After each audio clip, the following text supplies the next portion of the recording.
Hello friends, welcome to yet another interesting video of GEPL Capital.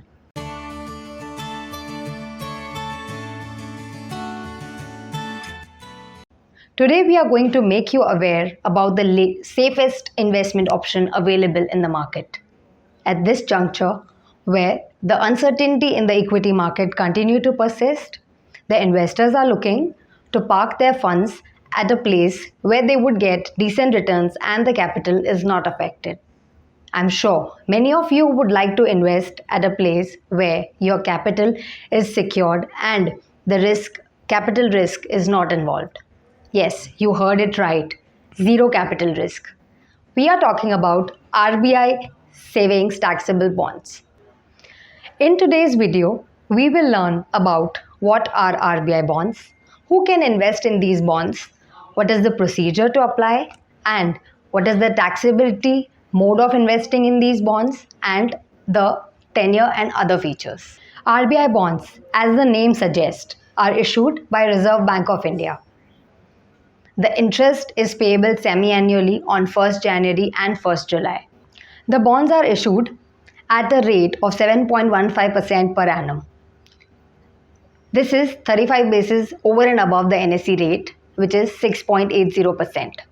Any change in the interest rate will be intimated by RBI on 1st Jan and 1st July.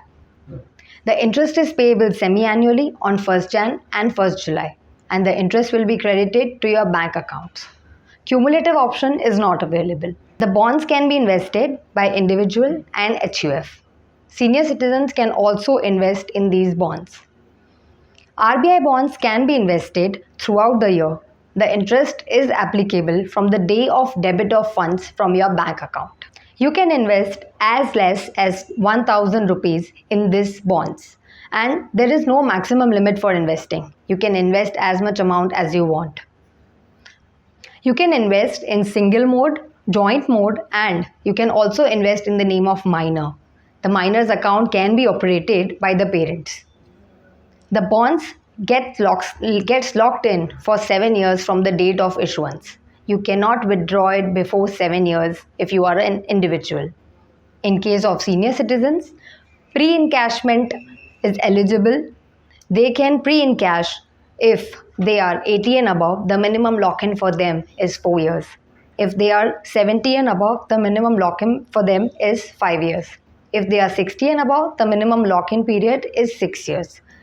But pre-encashment will attract a penalty which will be 50% of the last 6 months' interest. The bonds will be held in electronic form. A bond ledger account will be opened with RBI of the applicant. A physical certificate will also be dispatched to you for the same.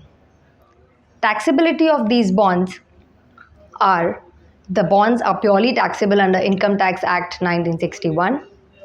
There is no tax benefit in these bonds.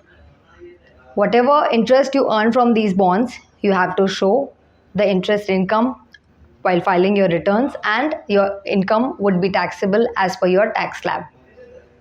Transferability of these bonds is not possible.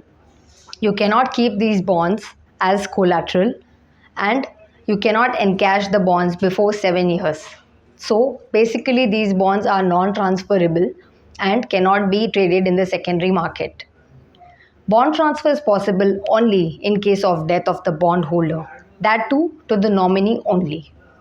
Hence, always ensure that you put nominee in your investments.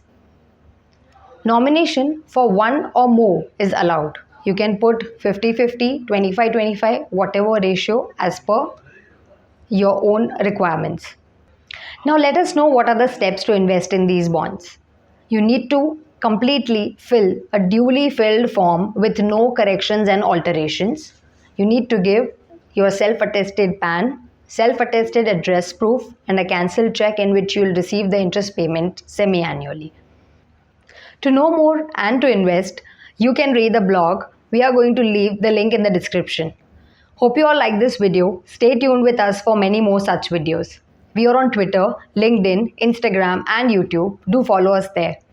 A podcast series all about investing is available on Spotify, Apple Podcast, and Google Podcast. Do listen in. Thank you.